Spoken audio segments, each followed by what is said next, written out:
Plastic bars tryna copy my steel. Copy my steel. Face the fact that ain't no cap, I'm real. And welcome back once again to the Early Bird Special. I am Chris Burdick. With me, as always, my co-host Sparky. It is time to wreck your waiver wire. But at this point right now, we're going to just come out and say it. If you are not in the playoff picture in your fantasy league, you may just want to wrap it up for the season and try to move on to next year. I apologize. Unless you want to play Bracket Buster, which is always fun. However, we got a handful of picks for you this week, just as we always do. We got about one or two of these videos left for you. Then we're going to probably move over to a little bit more of just like a weekly NFL talking points situation for you as the playoffs continue. And we will probably move that into a little bit or a couple different sports as well as time goes on. I know basketball is starting up and is heating up very much. My Cavaliers are still undefeated and hopefully will still be undefeated by the time this video releases tonight on Tuesday as we take on the Celtics tonight, which is going to be arguably the best game of the week. But Sparky, let's start with the NFL. Obviously, I'm just going to start out with this Monday night game we watched last night between the Houston Texans and what we call the Dallas Cowboys. But as we saw in a very ominous way right before the game started, as the stadium's ceiling, I guess, I don't even know where the metal came from, but started falling apart as this team seems to be falling apart right in front of our eyes. The Cowboys lost last night 34-10 to the Houston Texans, who were just absolutely dominant on the ground. Joe Mixon with 3 touchdowns. If you had him in your fantasy football league, congratulations. You had a damn good week. But Sparky, are you in the same boat as I that I feel like this team is just giving up on Coach Mike McCarthy? Yes, I mean it could probably go even deeper with the GM and the owner, but it looks like I mean after Dak went down, even when Dak was there, they didn't look good. But last night they almost were in a game for a quarter or two, and seeing the part of the roof falling and then a second one almost fell, and it kind of just felt like Dallas is falling apart. Whether it's the roster, I know the linebacker was in his podcast last week talking crap about McCarthy. I've been saying it for a while. I think McCarthy, if and when, I mean it's more of the when this is going to happen, which I wouldn't think much longer would be McCarthy. I'm thinking maybe after Thanksgiving, after their annual Thanksgiving game, which I'm not sure who they're playing. Luckily, they're not playing the Lions because that would just be ugly. But I think McCarthy's probably got a game or two left before they just let him go. And, a lot of this media talk is talking about Dion, returning to Dallas as to be NFL head coach. I'm not sure if that would be the best option, especially with him and Jerry and their attention to the mics and always wanting to stir up the pot. I don't know if that would end well, but it's the Cowboys. What are you going to do? I mean, at this point, they're just TV. Everybody talks about the Cowboys. They know what happens when you talk about the Cowboys. Views go up every single time, no matter who you're talking about. The Giants will be their actual opponents on Thanksgiving. So luckily for the Cowboys, they get a team that's a bigger dumpster fire than them. So we might get be right, DeVito against Cooper Rush. Yes, we do. We get DeVito, the Italian stud. I'm telling you, I'd rather see DeVito at quarterback for the Giants. They have a chance at that point, in my opinion, especially with just the talent they have all around Daniel and the fact that he couldn't figure it out. I don't get it, nor am I going to talk about it anymore. Talked about it ad nauseum at this point. But I agree with you, man. And I mean, let's talk about real quick the Micah Parsons comments from last week. The comments that I saw were actually post game. They were talked to by asked by a reporter who asked him about the future of head coach McCarthy, and pretty much he said, I wish I had the audio, we could just play it, but he pretty much in summation said that he's playing for his fellow teammates that could potentially be on their last years, the Zach Martins and all them, that he has played with his entire career that deserve a shot at a Super Bowl in his own words, not necessarily for the potential job of his head coach. Now, not necessarily any malice behind those words, but definitely seems to foreshadow that he does not give a damn if Mike McCarthy is in that locker room next year or not. And honestly, in my opinion, I think the Dallas Cowboys might be better off without McCarthy in that locker room. I don't think the McCarthy project has worked this far. And as of right now, everything just seems out of sync, out of line. And as we said earlier, just like the entire stadium itself just seems to be falling apart. So it may just be time for Jerry to punt this ball away and just hopefully hold on to the bits and pieces you can to potentially keep this somewhat success of the Cowboys going. But let's move on a little bit to another team that seems to be falling apart as well. The New York Jets, who fired their GM this morning, Joe Douglas. I know you're excited about this. I'll get my 2 cents out of here and I'll let you speak, being the Dolphins fan. But definitely not the first GM in New York I thought that was going to be fired. I thought the other Joe was going to be the first one to let go, especially after this entire thing with the TV show and Saquon Barkley being shipped out and all of that. I genuinely believed that Joe Schoen was going to be the first one, most likely punted out of New York, but it seems to be Joe Douglas got the punt first. Spark, do you think this is a good move, bad move for the Jets? Do you think it was needed? I mean, they've already punted away on their head coach, so why not get rid of the GM at the same time, right? Right, they should have. I mean, the Jets have always been a shit show, and it looks like it's just another year of the circus. And really, you can do whatever you want. You can release all the coaches you want, but it's still going to be the Jets. And I think after spilling all the money in the bank to Aaron Rodgers, and bringing over 9 former Packers players, and they were kind of win or lose. It's going to be the ball's in Aaron's court. So, I don't think they should have let go of their coach that early. Really, I think the defensive minded coach was going to help, if anything, help that defense, and that's the younger part of that team that is going to be solid for a couple of years. And I mean, talking about other coaches, who else would want to be in New York with Aaron Rodgers at the quarterback? I mean, that opens up the other topic: is Rodgers done after this season? I mean, hasn't looked. He's looked like a mid to bottom tier quarterback this year. He's had 1 or 2 good games, but I mean, shit, they're what, 3-6, 3-7. They're not looking good. I don't think anything's going to change that. And I almost feel like if they're going to try to think about the future, it might be best to hit that reset button and let go of Rodgers. I know he's got an option after this year in his contract. So, I mean, personally, as a Dolphin fan, I hope he stays for a couple more years, and they bring over the dude from Dallas, and reunite him with Rodgers, and they can stir up that pot a couple more years. I don't care, but and just as a football fan, I think it's time to click that reset button and try to get what you can in the trade market, whether that's trading Devontae Adams in this offseason. I'm not sure how many years he's got left on that contract, but there is too much talent on that Jets roster to be wasted in the final years of Rodgers, personally. No, I agree with you 100%. It does kind of feel like this move was more of like a repercussion for all the moves that he made this year, especially the firing of Robert Saleh and the trading for Hassan Reddick and not having the money to pay him. And, the trade for Devontae, thinking that this is going to be the thing that turns their team around, and it ends up being more of a hindrance than it does help. I mean, realistically speaking, I just think the accumulation of all the bad decisions of Joe Douglas has really led to the firing of Joe Douglas.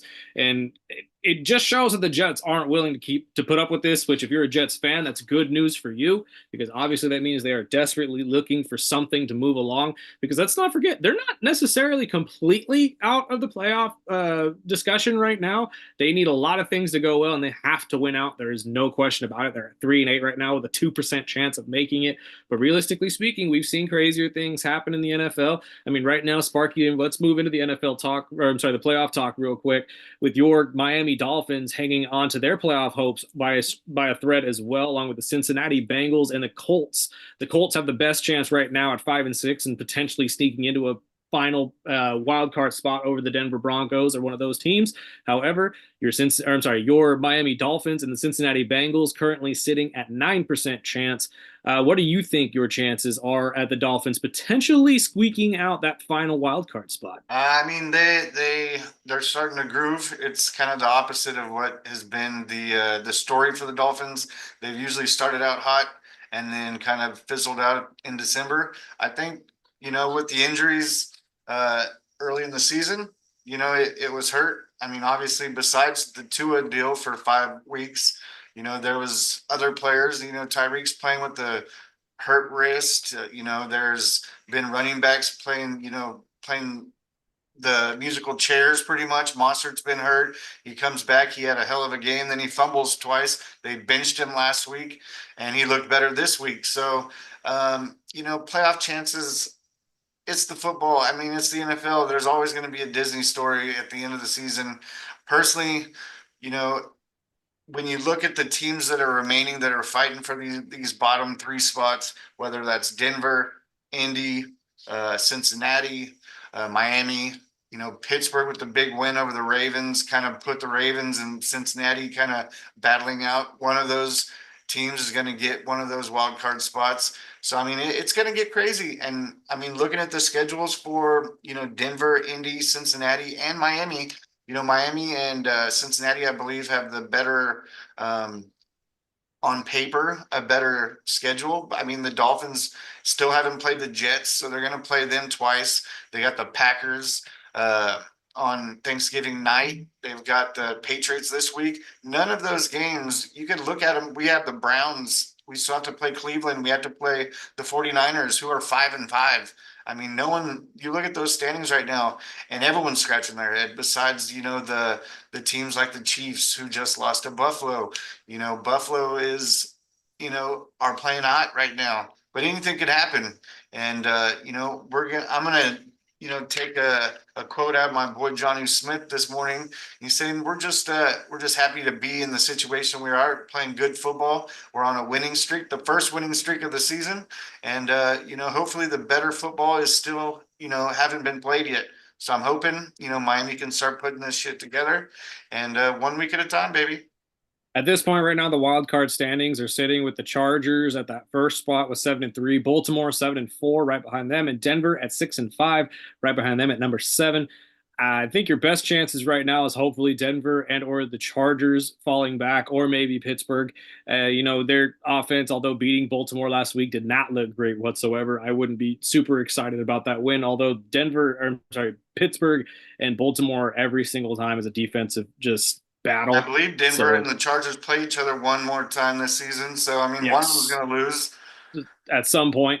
And I believe Baltimore still has Pittsburgh one more time this year as well. So Mm-hmm. you have a shot here. There's a lot of things that need to go right. And honestly, with the Colts moving back to Anthony Richardson, there's a big old question mark there. I think you would like to see Anthony lead them to a playoff run.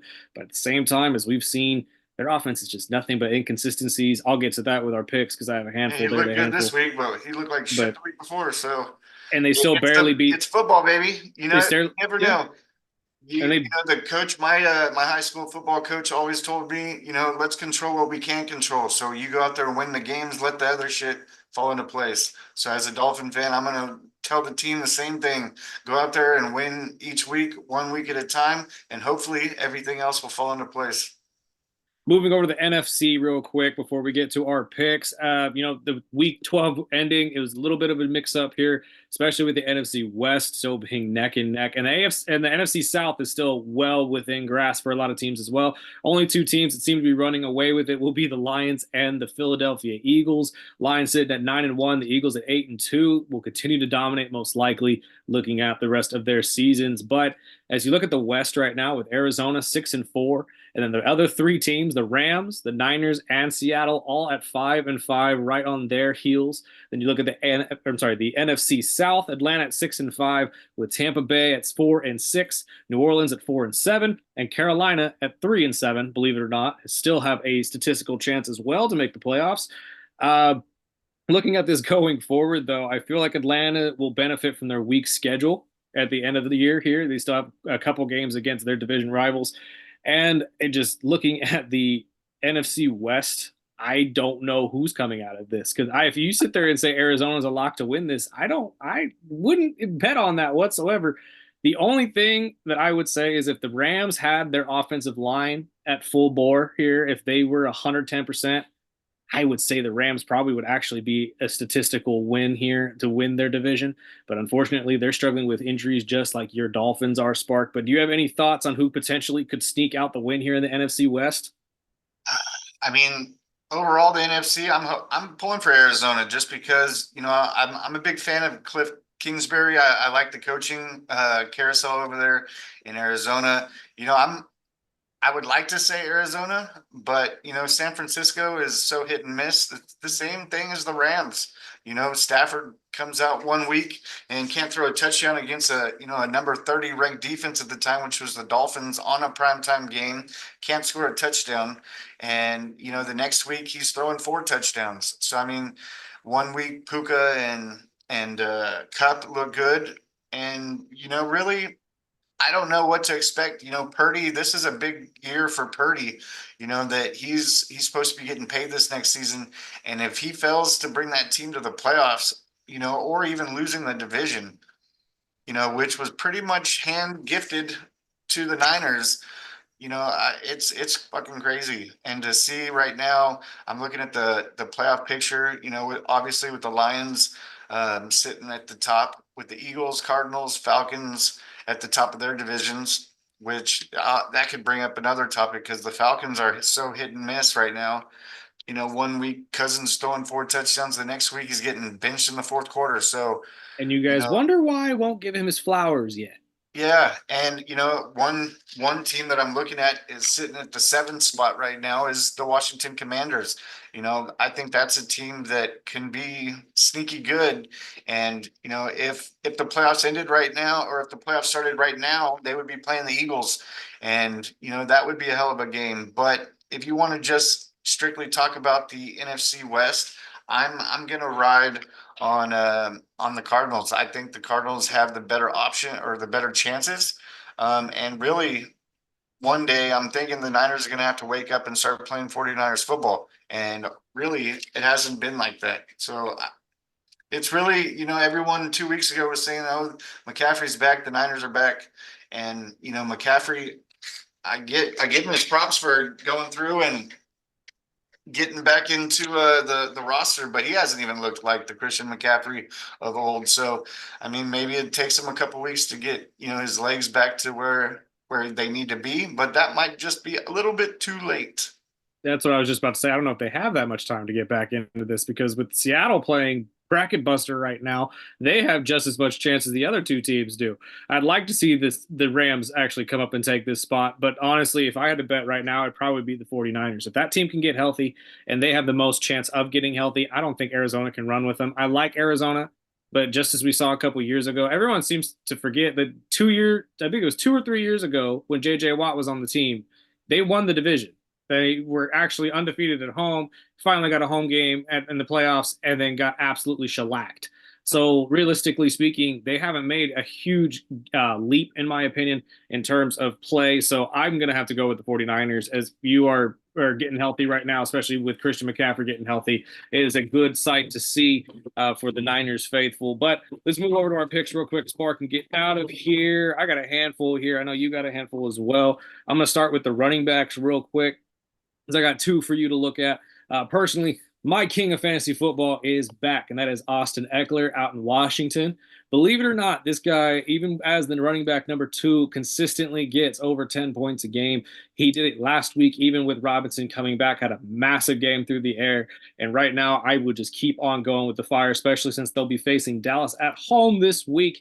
He's going to be a main target for Daniels, and I just expect them to absolutely destroy this Cowboys team, as a lot of other people have done. The other one I would look out for is Cam Akers, and this one is a little bit interesting. 26% rostered in leagues. Maybe not start right away this week, but because Aaron Jones has been struggling with a rib injury and with the fact that the Minnesota Vikings are sitting at 8-2 and most likely are a pretty solid lock to make the playoffs this year, they will most likely be leaning on the backups a little bit more to allow the starters to get healthy and prepared for the playoffs and a solid playoff run. So if you are able to pick up Cam Akers at all in your leagues, I would do so right now because he could potentially be a big number for you in your fantasy football playoffs. Yeah, running backs are hard right now, especially during this part of the season. If you don't have your lock running backs, there's not a lot in that free agency pool. I'm going to go over and just throw in somebody that is kind of just thrown in a reel is Jalen Warren. I know, Burdick, you were telling us last week to not play with him, I but wouldn't do it. That's just me. just looking at the stats, the last 2 weeks he has had 29 touches in 2 games. On top of that, he's had 163 yards on the ground, and that is all in the last 2 weeks. Like I said, it's really hit and miss right now for these running backs. You know, everybody that is available, you know, when you're bringing up Cam Akers and you're bringing up Jalen Warren, you know, you're probably hurting at running back if you're really playing. You know, the bye weeks of kind of a lot of them are gone out of the season. I know in most of my fantasy leagues, there's only 2 or 3 weeks left in the regular season. So if you're searching for running backs, flip a coin because if you're picking up Cam Akers and Jalen Warren, you better hope that sadly, I don't wish anything for injuries, but like Aaron Jones has been dealing with ribs. I'm an Aaron Jones team owner, so you know I was wondering why his stats have kind of hit lower and lower the last couple of weeks, and he's just not getting the carries. And you know Najee Harris has been solid, and I think really I would stay away from all three of those running backs we just brought up. But if you're really searching and need somebody, I think that's probably your best options. Moving over to wide receiver real quick. I only have one really to look at this week. Although Valdez-Scantling had another major touchdown for the Saints last week, could potentially be another big one this week. So if you're looking for somebody for a flex position, he might be something to look into. But mine for this week is actually Keenan Allen out in Chicago. I've loved what I've seen out of Chicago in terms of the passing game. I know they've struggled a little bit, but 24 targets in the last 3 weeks to Keenan Allen. Now, I know he hasn't caught a whole ton of them, but with this team struggling as it has, and the offense needs to get going. I think Caleb is starting to catch on a little bit, get a little more confidence in him. And personally, with 58% rostered right now, he's not really against anything this week going against Minnesota. That secondary is solid, but they're not amazing. And honestly, Caleb's gonna need to lean on a veteran like Keenan Allen to potentially grow and become the quarterback they need. So I would continuously put Keenan Allen in your rosters right now, or at least in your rotations. One to stay away from, though, in my opinion, is Jacoby Myers out in Las Vegas. They're playing Denver this week. That's all you really need to know. Patrick Surtain II does not allow any yards, period, as someone who's a Falcons fan and just witnessed him lock down almost four of our receivers at the same time. And right now, with 76% of you rostering him, 64% of you starting him, I know he's got high numbers projected, about 12, 13 points this week, but I wouldn't expect that. Probably lower in about the 4 to 5s, having to struggle against a very good defense out in Denver. Well, when it comes to receiver, I'm going to say the same thing as I told you last week. Quentin Johnston over with the Chargers. They are playing the Ravens this week, and it came from the roster 12% to 14% in the 1 week. But another week, another touchdown catch for Johnston. Only has 1 in 3 consecutive games. If you're searching for a receiver, and it kind of reminds me of that MVS Scantling dude that you just brought up. You know, I kind of highlighted him on my waivers. I was like, should I pick him up? Should I pick him up? And then within first 5 minutes of that game, he had a 70-something yard touchdown. And I'm like, damn it. I could have picked him up. But the one thing is with these receivers, whether it's Quentin Johnston or or not MVS, it's rather a touchdown or a bust. You know, they either score a touchdown or they don't get any touches because, you know, whether it's Marquez Valdez-Scantling or this Quentin Johnston, they usually finish games with 2 grabs. So it's either a long ass touchdown and you know get double digits for that long touchdown, or they in the game with 1 grab and 3 yards. So it's really rolling the dice with these receivers. Again, what the later in the year you get, the more likely you want to lean on these star players, because this is where they really start to shine. And these waiver pickups are going to get thinner and thinner, obviously, because I mean the big guys have already shown themselves. So I've only got 2 more people really to focus on, and both of them are really to stay away from this week, in my personal opinion. First is in the tight end category. I got Cade Otton out in Tampa Bay. Now, I know Cade has been a huge asset to the Tampa Bay offense in the last couple of weeks. Coming off of a bye week this week, they'll be taking on the Giants defense, who are surprisingly good at covering tight ends. They're number 1 in the NFL at covering tight ends. And as of right now, I know 83% of you have him rostered, 72% of you have him starting. He is a very high up tight end, but I'm telling you right now, I would not expect a lot of points out of Cade, only because there is a potential return of Mike Evans this week for the Tampa Bay offense as well, which means a lot of those potential targets that were going to Cade will most likely be going back to the number one receiver out in Tampa Bay. That's Mike Evans. And then the last one I would stay away from this week would be Anthony Richardson, the quarterback out in Indy. I know not a lot of people have him rostered, only about 40%, but realistically speaking right now, I would stay away from the Colts offense as a whole. They've been nothing but inconsistent with AR at quarterback, even in the run game with Jonathan. And as of right now, they're playing, I believe, I'm sorry, I had it written down, but I don't anymore. Or I thought I had it written down, but I don't.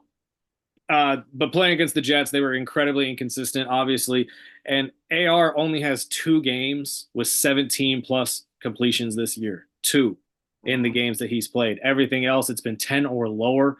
That's not a good sign for a quarterback whatsoever, especially in the past game. So I would stay away from Anthony Richardson as a whole from here on out. Well, I've got two, and these are two that I would continue to tell you to grab. Starting at the quarterback, I'm going to tell you, like I told you last week, I like Bo Nix, man. I picked him up. I didn't have the He's balls to figured it start out, him. baby. I didn't have the balls to Telling start you. him this last week, but it was another week that he threw for 3 or 4 touchdowns, and I had him on my bench. And I called this back in what, week 7? Something like that. yeah, This boy's and figured it out. this week I've benched, or I've dropped Aaron Rodgers, and I'm gonna roll with Bo Nix.